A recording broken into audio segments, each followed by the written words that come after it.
So welcome everybody, thanks for coming. I have the great pleasure of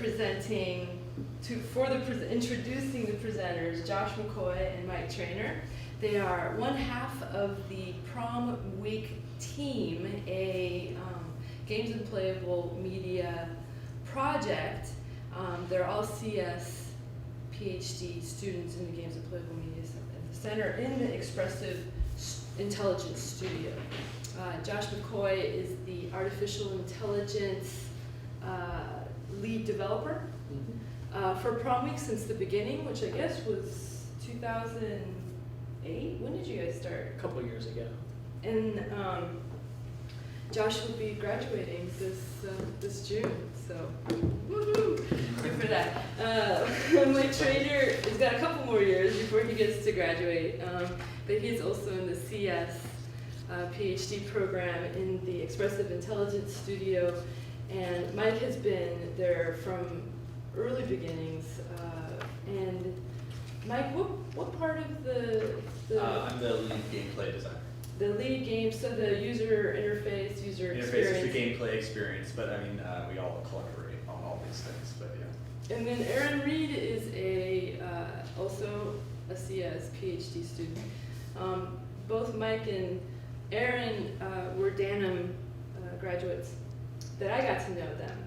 So Aaron comes to computer science from a literature background. He's the writer and also an augmented reality guy. And then they have one more person, Ben Samuel, who is the artist, or what is he? He's one of our lead engineers. Lead engineers. All right, so it's a great pleasure to introduce the team of Prom Week. All right, so talking today about Prom Week, our game that we're very honored to have in the Independent Games Festival as a finalist for the Technical Excellence category. We're super thrilled about that. So, with no further ado, since we had that great introduction, thank you. We get started. What is Prom Week? Well, an hour ago we've had a different answer, but right now I'm going to say bacon. Because we just found out today, here we are, that Senator Tom Coburn from Oklahoma added us to the February 15th, 2012 edition of the Pork Report. See, there we are. We are part of $3,133,000 of wasteful Washington spending. How much of that do you get? Oh, so little. Yeah, so it little. actually wasn't particularly funded. Yeah. So, there you have it. That's Prom Week. Any questions? No, really what Prom Week is a social simulation game / social puzzle experience where you take 18 high school characters and lead them through their social lives through the highly dramatic week before their high school prom. So the game is broken up into stories, and you get to play a character through a story guided by goals that we give the player, that we give you, and you get to play a social puzzle through to the ending. However, since it's a social simulation game, each time you play through it, it's going to be slightly different. So what you're really doing is building a story, and we're just giving you a cool endpoint to land on. So you play, you have the characters flirt with each other, break up with each other, become enemies, become friends, and your individual path through your playthrough to the goal, your solution to the social puzzle is a unique story that you just created through this emergent sort of gameplay experience. So let's talk a little bit about why we decided to go this route. So here's some examples of static media. This is a Midwife's Tale PBS show that has been both a movie and a book. And this is an example of static media where you just you read through, there's one possible story, but it's well crafted, highly dramatic, type of things that you like to see. And here's sort of like the example of a story graph of one of these. So you have like these two characters interacting together in the story, and here is their dramatic value lines going up and down. So in Midwife's Tale, you follow the top one. So first you start out with Laurel's story, then you go to Martha's story as the story progresses. So this is time on the x-axis, and y is story goodness. And so you have all these annotations on this storyline, things like when characters get color, when they become friends, when they get married. Big life events shape the dramatic space of these stories. So what happens when you throw interactivity into the mix? That's games. So as you can see here, the spaces of possible outcomes, so when you give interactivity that changes the world, each one of these choices impacts the story. So here you have maps of choose your own adventure books, like this Journey Under the Sea and UFO 5440. These things branch, and they branch hard and fast. And these are just, choose your own adventure novels. These are turn to page 42 if you take this choice. So that's not nearly the type of branching factor you get in games. So games, even just the ones like first-person shooters, you have turning in space and in a continuous set of degrees. You have what weapon you choose and shooting and all that. Each one of those is a different dimension, a different branching factor in the story. So what happens when you take this to the next level and want deep sort of story level interactivity with a video game? You get something that looks like this. Huge authorial explosion. And you can see there's many possible spaces that the story can be in, and there's many, many connections between these spaces. Now this is an example of a complex graph of music genres, but this sort of gets the point across. But it doesn't get the point across enough. This is only a very two-dimensional problem. That's like only doing friendship versus, affinity. If you want to model things more deeply, if you want to have more dynamicism in your system, if you want to model more things like dating, romance, that adds other dimensions to this. So what we're really dealing with is this interconnected, highly dimensional problem, and it gets crazy fast. That's why you typically see things like this.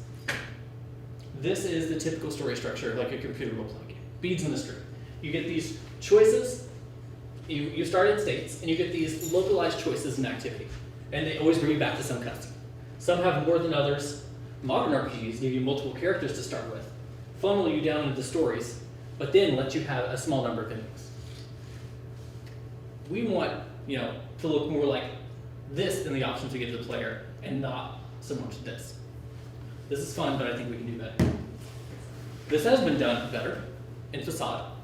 You guys played Facade, Michael Mateus. Facade's like what we have a lot of our inspiration came from.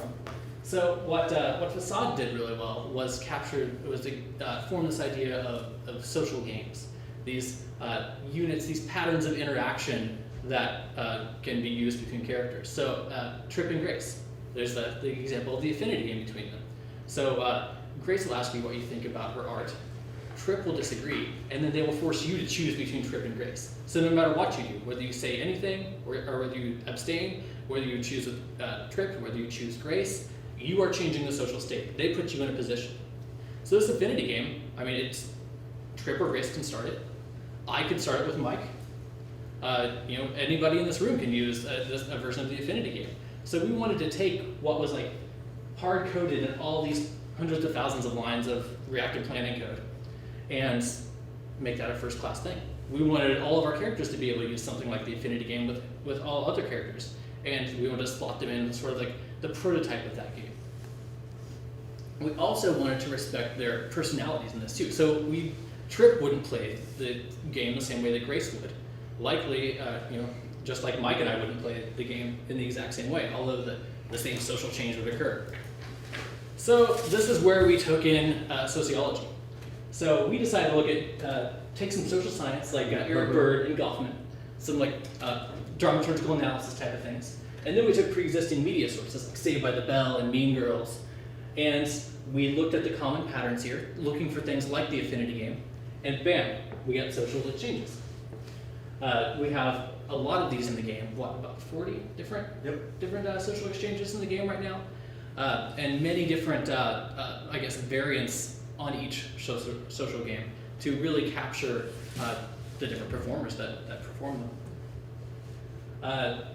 So really, what is this? What is a social exchange? It's a pattern of multi-character social interactions whose function is to modify the state between characters and among the participants. So this is ways the characters can change the social world, it's patterns they can use to manipulate their environment in a social way.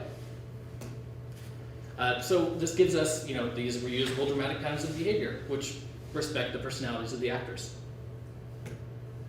So this is what an early prototype of a social game or a social exchange looked like. So we took like a media source like this episode of Sex and the City, and we turned it into sort of a graph structure of possible social consequences, and sort of annotated these things, looked through all the variations, found out what was salient. So to give you like an example of what we're talking about here, you get this little clip of Sex and the City. Ooh, I wonder if this does sound. Oh no, it doesn't.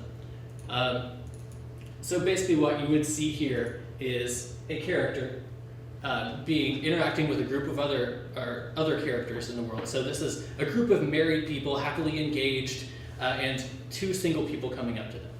The one single person, Miranda, comes up, Carrie comes up, and since she's single, the other people in the room acknowledge that's why she's different. They ask her about being single, and she's like, oh yeah, I'm not in a relationship. She sort of takes this not like the others aspect of this social interaction and sort of takes it on the chin and leaves it at that. However, Miranda, the other single person in this scenario, interacts and makes jokes about herself. She uses like self-deprecating humor to like diffuse the situation. And so these are like this social game that's not like the others, social exchange pattern, interacting with two different people, having two different outcomes. The social change is roughly the same, but it turns out to be very different performance-wise. So what lets us do this? What lets us use these patterns? So we put these patterns in sort of a rule system, like these computational models. Like in World of Goo, where you drag the goo all around. They didn't annotate every possible state that goo could be in a level. They built a system of rules, gave some simple mechanics, gave some simple entities in the world, and let the player do the building. The system was a simulation robust enough to handle whatever configuration of goo balls the player came up with. Same with Angry Birds. You bash the characters all around, knock everything, smash up the world, and the world just reacts. Physics model. So what we're doing is doing this in sort of a social way. We want these, our characters are like the blocks in the world. The social norms of the space are like the physics rules of Angry Birds and World of Goo. Characters, they're blocks. The social exchanges are ways of moving things around in the world. And so what does this get us? I'm sorry, this may be a little hard to read, but we have this space of like low character realization and richly realized characters. So up here is like richly realized characters like Dragon Age 2. And when we talk about character realization, it is like how well the character is meshed into the story. Does the accent match what their class is? Are they carrying the right weapon for what they're supposed to be doing? How well integrated are they into the world? Okay, and here's the dynamicism of social space. So no changing social elements. A lot of changing social elements. So highly changing social elements are things like The Sims, where characters go through their life and have different relationships with people.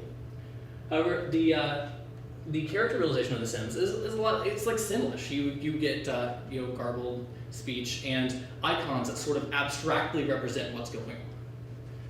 Dragon Age 2, the realization they speak. It's a very voice acted. Things are very finely detailed. They're very eloquent. But you get only the options of the dialogue tree that they choose to give you in social space dynamicism land. What we want to do with Prom Week and its AI system, Como Fo, is try to get as much of both as we can. We want concrete performance realization down to what's spoken text on the screen, referencing things in the past, things that you've done, actual relationships with characters. And we want to do it in a way that's highly dynamic. We just want to merge those two worlds. So this is the AI system. It's my dissertation work. I'm very happy that it turned into Prom Week and we got to go ahead to make a game for it. The little translation is as it should be in French, comme il faut.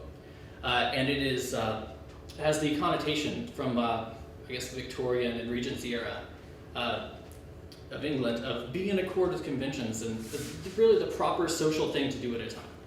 And so that's really what our system does, constrains the social space, lets the play happen given models of interaction and social norms. So I think it's a fun name. So what we want to do is enable a playable model of social space. We want to make it entertaining, easy to author for. We want this to be something that can be picked up and used in games. Our goal is not to make a complete, truthful experience, very truthful to actual real world, capturing every possible social interaction model. That's intractable. We want something that is fun for games and maybe can capture a slice of life, a slice of a space, of a culture at a certain place and time with certain people. So, a little bit of Prom Week. Okay, yeah. So now let me show you guys some Prom Week in action here. So as we said, there it is. Prom Week is Chrome. And okay. So Prom Week, which is as of a few days ago, been released on Facebook, which is pretty good. We're gonna target some other platforms very soon. But it's out now and free to play, so go ahead and check out promweekgame.com to get a link, or apps.facebook.com/promweek, and let us know what you think if you would like. But so as you've been hearing, Prom Week is a social simulation game about a group of high schoolers in the week before their prom. And what you do is you choose what social interactions the character takes with one another. So let's just demonstrate that. We'll select Oswald here, and when I select Jordan, what you get is around Jordan's head are a bunch of possible social interactions Oswald will do with Jordan. So let's try, it's a risky weird out. So let's see, and what's going to happen is you're going to see a very concrete set of dialogue, and then like the social state is going to change in some way. What's interesting is the reason why Oswald wants to weird out Jordan is completely determined by Comme il faut, and also how Jordan is going to reply to Oswald trying to weird her out is also determined by the system. So let's see what happens. And I don't know what's going to happen. Hey Jordan, do you know I collect vegan burgers? Oh, really? You want to see my collection sometime? I'd love to. I can bring my collection over too. Oh, hey. Wow. We can compare. So they just have this wonderful interaction. They just bonded over vegan burgers. So this is actually an example of in the world, one of the very many types of social considerations they have are about the world of like cultural objects, and so they happen to be considering vegan burgers. Every cultural object characters have a subjective relationship to, so they either can like it or dislike it. There's also kind of like a zeitgeist label, so vegan burgers could be gross or cool or whatever. And apparently they both felt the same way about them. So that's cool. So what players in Prom Week have are a set of goals that they can take. And so the goals that they take or the goals that they reach are going to influence how the big prom night goes and what ending they get, and it also provides some direction for players. So for example, let's go ahead and last minute date. Oh, so this goal is to have Doug be in a new relationship with somebody. So let's see. So this is Doug right here, Doug, and this is Chloe. Okay. Pickup line. Doug wants to do a pickup line on her. That's good. That's good. And so each one of these things around their head are these social exchanges Josh was talking about. And when I click pickup line, you're going to get the Doug specific, not authored to be Doug, right? Like we didn't author, how will Doug do a pickup line? We authored like, how would a pacifist, chill dude do a pickup line, right? Because that's who Doug is. I get his characters defined. And then also how Chloe responds. And well, let's see again. Let's see how it goes. Hey Chloe, did you use your window cleaner on your pants because they're shiny? You're so helpless. It's kind of adorable. Don't worry, I'll take care of you, Doug. Oh. So easy. This is excellent. It's like a little conniving maybe, I don't know. And now he's grateful towards her. Okay. So something really great about this game is, like we were talking about, is it has very emergent gameplay. So we didn't determine, we got progress on our goals. We didn't like author the solutions to these puzzles, and like there are innumerable ways to have a solution or to solve these puzzles. And so let's say if we want to be a kind of mean dude, Doug did at least 2 generally negative things. So we could look at Doug to Oswald, and he doesn't really want to do anything particularly mean to Oswald. And so what we can do is now set up a mean situation. And again, I haven't tested this very well, but we'll see if we can set one up. Now I'm thinking if Oswald is mean to Doug's new girlfriend, Doug's going to be kind of pissed about it. Let's check it out. Yep, he can bully her, insult her. Which one? Anyone? Bully. Nobody likes Why to do you mean. do that? Some What people else do we do? Yeah, some people love doing mean things, other people don't. But this game has just to be clear, I'm giving a mean example. It has like probably more nice stuff than awful things. So I'm giving an awful example because that's what I do. So, hey Chloe, I was just wondering, do you ever shut up? Excuse me? Because I can always hear your stupid voice babbling away in the background. Blah, blah, blah. Look at me, I'm the center of attention. Go eat a brick, zombie. Wow. Oh, that looked like it worked. That was mean. And yeah, that was mean. And now I bet that worked. Yeah, look at that. Now he wants to insult a friend, annoy, and insult Oswald. And just to give one last example here, Oswald, I've always wondered, how did you get to be so ugly? I'm rubber and you're glue. It bounces off me and sticks to you. Oh, you sure schooled me. Is that the best you got? What are you in 3rd grade?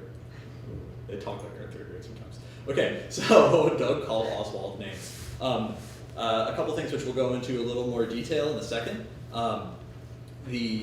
What these characters are, like why characters want to insult another and why another character responds to an insult in a particular way are determined by social considerations. Right here, you can see what some of these social considerations are about.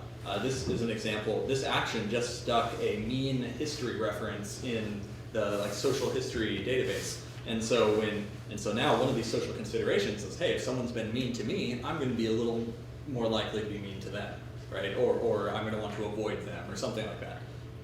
And then the very fact that Doug wanted to insult Oswald was because there are social considerations, like if someone's been mean to my girlfriend, I'm going to want to go stick up for her or go be mean.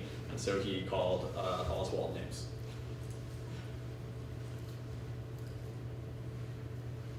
I think that's pretty good for a demo. I gave the gist. Yeah. They're like tweeting the whole time and stuff too. It's fun.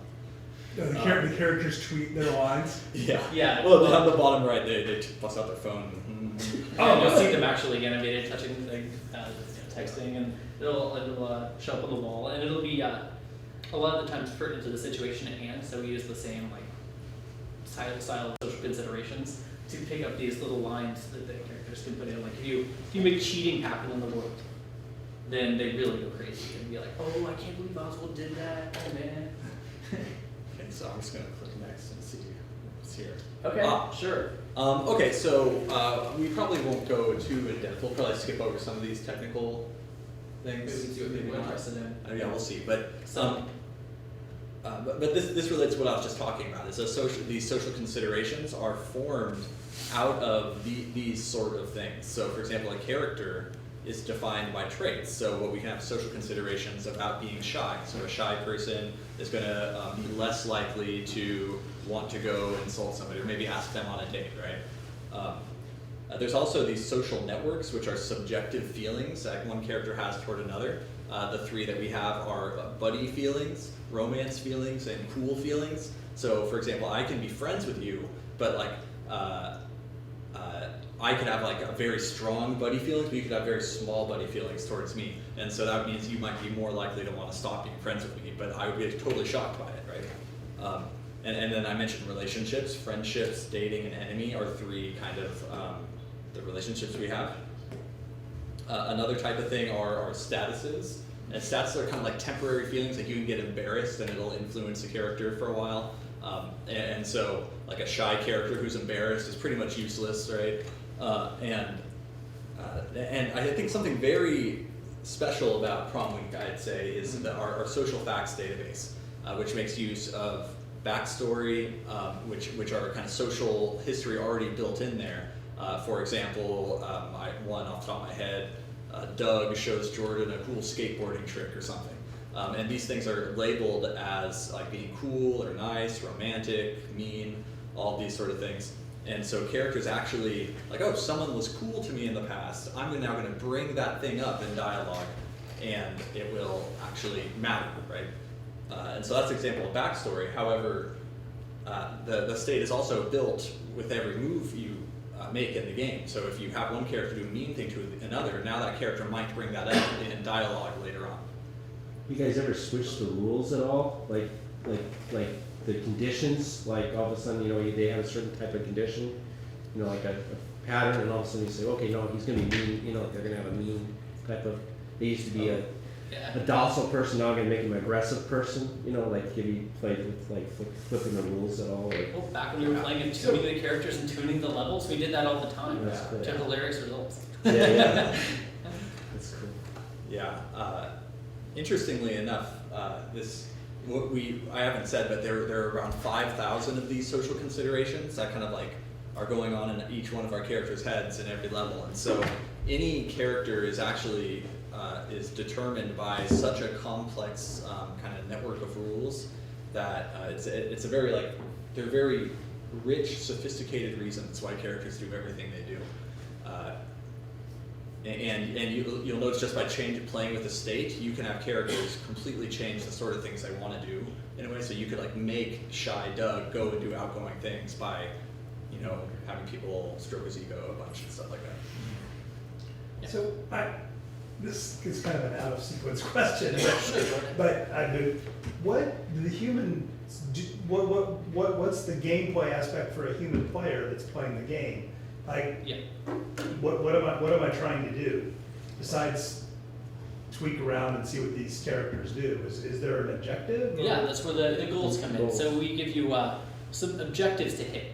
So when you sign up when you start playing the game, it gives you some objectives. Yeah. So what you're missing here is the entire couple levels of tutorial that you get telling you what to do and how to achieve goals. So if you want to see some goals here, this is like kind of being due. Doug did at least 2 generally negative things. So you want to make Doug do 2 negative things. That unlocks different cool prom week prom endings for you. It gives you a directed way to play in this space. Likewise, there's a free play mode if you don't want to play directed. You could just, if you want to noodle around with characters, you can do that. But we do try to tell stories. We do let emergent stories happen. These goals. You just have to kind of remember that you're like back in high school and there's all this drama, and everyone's like, oh, I'm just gonna be mean to them, or I'm just gonna like them or love them, or just whatever, ask them out or embarrass them or whatever, because it's just like what you do when you're in high school, because Yeah, have nothing absolutely. going on. And we tried to capture a broad range of things, right? Not just the mean ones, but we definitely do the mean ones, but we also do a lot of nice things. Yeah. So now Aaron would be giving some, talking about authoring, but poor Aaron won't be here today. So I guess maybe we'll put it out to these guys. What do you guys want to learn more about? How to author for Prom Week, the natural language generation, more about the AI system? Do you want to do more gameplay? What do you guys want to do? I was just curious about how did you decide where to draw the line of like how mean they could actually go? Because it seems like physical violence would maybe be like the next step, but how did you decide? Because there could be like some moral implications kind of in there if you have them like fighting each other or something, So certainly there's no physical violence, and this game doesn't deal with there's no My So-Called Life happening in here or something like that. We kept a general light tone that touches on some issues, but not full head on. So we in general we just tried to be tasteful, right, with what we chose to represent. Right. Yeah, taste with a grain of salt. They'll make some pretty 13-year-old jokes as you just saw, but there's 13.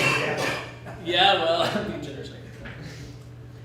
Yeah, something interesting I'll say, it isn't that we don't have any interesting issues going on, but what's really great is just the other day I was playing and the system actually created engaged issues like homosexuality in a really interesting way, because a character who's kind of the jock character, who's like a jerk, I ended up manipulating the system such that somebody did something romantic to him, another male, and he responded favorably and a little tentatively, right? And then immediately, like the next turn, characters, if they have a strong desire to do something, they'll do it on their own in a few turns. He got this desire immediately to go insult the person who just did the romantic thing to him that he accepted. And it's like, whoa, man, this is heavy. And it was completely not authored. It was just like, that's what came out of the system with really unpredictable results. I guess how much of like the storylines are like hard coded basically? Like, is Doug always this type of person, or is it shuffled each time you start? Or? We just give you an authored initial state, sort of like a place to play. You know, some backstory with the characters, some initial relationships, some personality traits, and you go off from there. We give you the sandbox, and you can just play it. Nice. Can I reset a character to send it to an initial state during the game? Is there a way to do that? You'd have to just start the game. Yeah. Just to give you a gist here, when you start a gameplay session, you select a character to play, and you're going to play through their prom week. Every time you start a new level here to play through Doug's story, for example, the slate is wiped clean, but Doug is still Doug, right? He still has the traits of Doug and the initial state relationships that he started with. Yeah, so we have like 10 or so characters right now, somewhere in log soon. So you complete goals with the initial characters, and the more goals you complete, the more additional stories you unlock. So that's sort of our progression mechanism. And they definitely get more challenging as you go through. The puzzles get a little harder to solve. I was kind of curious about like the dialogue options. Are those written out already, or are they kind of some fill in the blank stuff? Like you had the vegan burgers. Could vegan burgers have been replaced with something else, or is that whole sentence written out? You said it exactly. So there is some template-based dialogue generation, but it's not simple like template as in it replaces he with she or something like that. It'll actually bring in the query that brought up vegan burgers is something that the initiator of this interaction likes, that the responder of this interaction also likes. Pull in whatever something if it's there. We have some cool examples of that if you want to go to that the PowerPoint slide. Where's that at? Towards the end.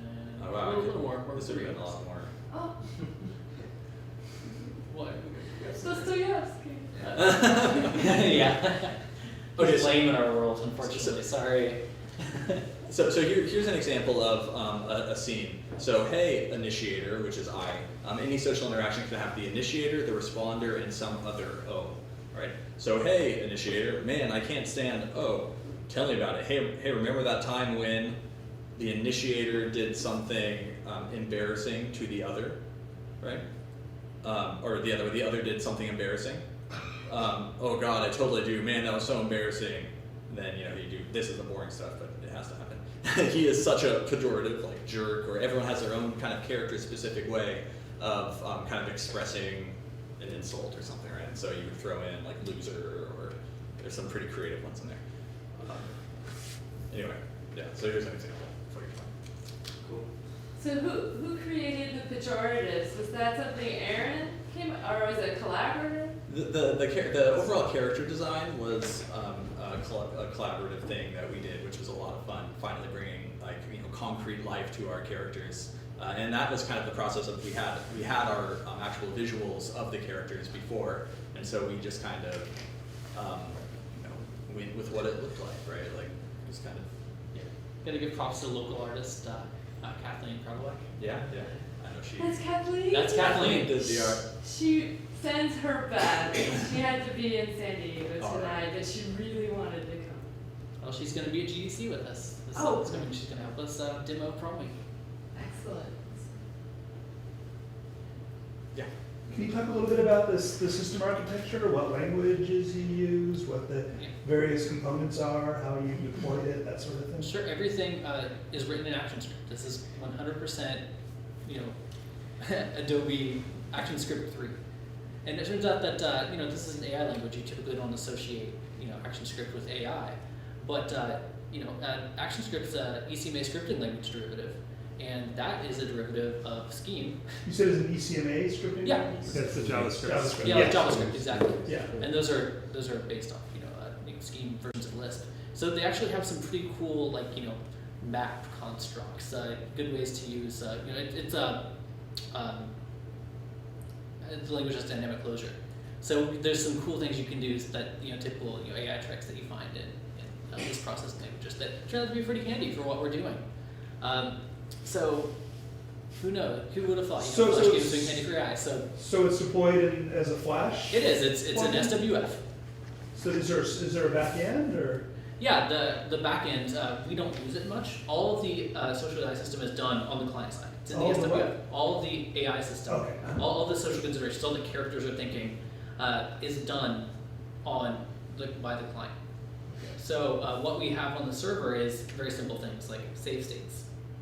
If you played on one computer, you're on Facebook, and you go to another computer on Facebook, it'll know who you are and send back your the state that you had unlocked, the stories you had unlocked, the current level you were on. You could continue things like that. We store level traces in an anonymized way, so that we can write some research papers about how people play Prom Week.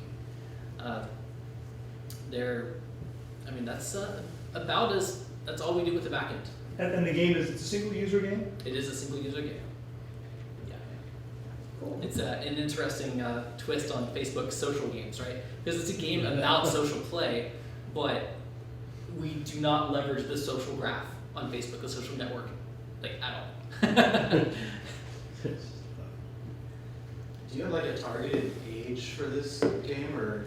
Because I'm kind of curious to see if a young kid was playing it, how they might play it differently, from a high school age. So we certainly have not exhaustively tested it with younger people, but I have definitely shown it to people who weren't my friends or my cousins or anything, just random kid, and they just would not stop.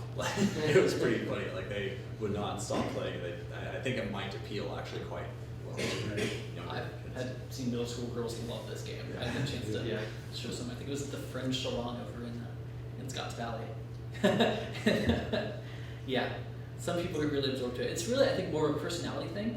Whether you really like to dig into these social situations. I think some people may find it uncomfortable or just not fun, but I think it's more of a personality thing than an age thing.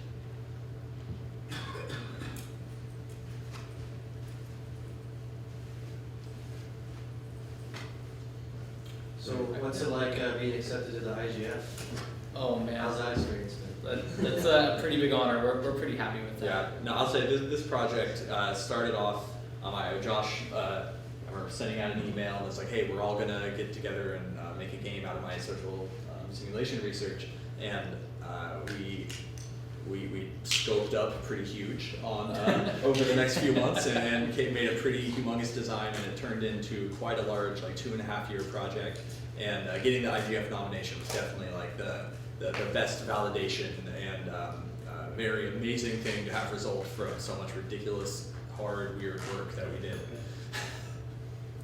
Yeah, it's interesting to see feedback that we get on this. Some people get it, some people don't. It's not like many games out there right now, although it shares some commonalities with things like The Sims. It's got its own personality.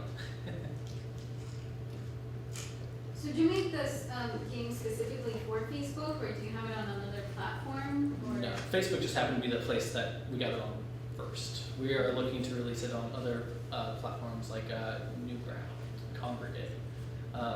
Also, we're looking to port it to tablets, iPhone, iPad, Playbook, Android tablets. It's actually, I played it on the tablet before. It's really fun to have the characters just right there, and the game is all click and drag, right? You can, and maybe some zoom if you decide to. So it works really well on the tablet framework. So what's your next steps? Are you trying to do this as a company? Is it a research project at the moment, right? Is it going to get spun up into something, or is it going to continue as a bigger research program? That's sort of to be seen in the future. The AI system is being used in other research projects right now. The game is not monetized at all. Was it Noah Orderfin was how did he put it? We're giving away a game for free, and we're losing money on hosting. So really, this is about getting a new new mode, a new area of gameplay and game design out there experienced by people, and hopefully we'll get to see some feedback on that. Maybe we'll get to see more games that model social interaction and stories more deeply that we can play. I mean, Can't afford it. as academics, like, Josh had that giant, crazy web of like, represents the kind of ridiculous example of the branching authoring that would be required to get some like dynamic storytelling. And to us, it's like is an existence proof of other ways, right? And so we're just looking to help influence things and get a ton of experience making it, right? It's been a good learning opportunity. Have you thought about integrating any like social media things into it? You mentioned, do you have those now? I can see like, posting a dialogue to Twitter or something like that, or to your Facebook status would just be. There's tons of stuff that you would want to do. I think it'd be cool to build the characters out of the people that are in your social graph. Just look at their, just use like their interests and the different things they've liked on Facebook and use that to. I mean, that's an interesting research problem in and of itself, right? To take a profile and turn it into a character. But it's funny, the thought is like, it's something that doesn't really exist. Like, it would be pretty easy for users to author like a representation of their friend or their parents or whoever, and then send a link to them on Facebook. Like, we could provide this, but then now you literally have like a little you, which is kind of weirdly, richly modeled, right? And then they're going to be doing all sorts of strange exaggerations of like, oh, look how irritable you are, and maybe it could be like a meme thing. I don't know. You guys might not make a lot of friends that way. Yeah, exactly. I mean, who would want to be responsible for like an extreme case of middle school bullying through a cyber domain, through a virtual world? I was gonna say you try out social simulation, like, I'm gonna talk to this person about this, let me test it first. Yeah. So that's interesting you bring that up because this is a social model. If we made it in maybe more like real life, I mean, if we like modeled middle school behavior, I've heard that this style is playing in the social space with social norms is like a therapy technique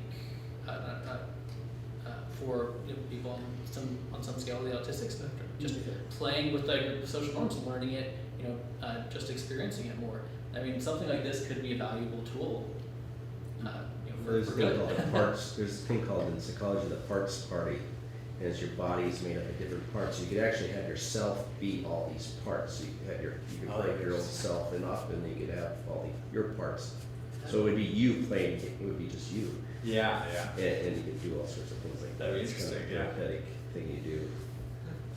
Yeah, so you're gonna bad hip, there's a whole set of dynamic changes. Yeah, those sorts of things.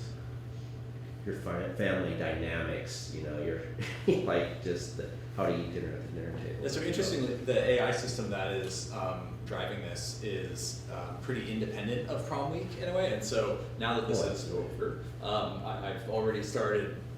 My brain can't stop thinking of like, oh, what do I want to do next with it? Like, I can imagine more targeted, smaller experiences, like you're saying, like a little family dynamic or something like that, where you maybe don't have 5,000 social considerations, maybe just 1,000. I believe those are called expansions. DLC. DLC, I think it's called DLC.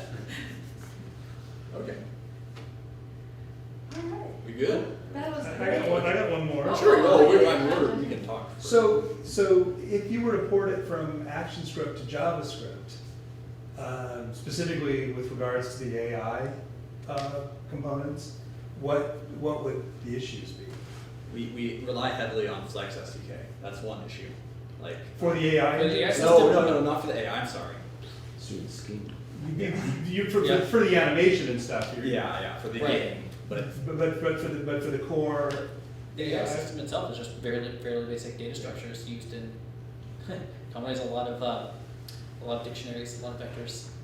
But they're all data types and things that you can port to JavaScript. Absolutely. It's rule based. Because I don't know, I know ActionScript is a superset, but I don't really know what it has that JavaScript doesn't. So I'm just nothing as far as the AI is concerned. It would all just port right over to straight JavaScript. all of our authoring lives in XML too, like all of our rules and all that. And so you just You have XML files for the rules? yeah. We had an authoring tool actually that we made to author all of these rules, and it was quite it was really authoring for this game was a very interesting thing. Absolutely. There's a nice post that Aaron Reed posted, and you can read it on promweekgame.com about how this authoring was done, all the way from building rules and these social exchanges to the natural language generation. I think he did a pretty good write-up on that. If you guys are interested in it, I'll point you to that. All right. Well, Great, I wanna thank you. Thank Josh McCoy and Michael Trainer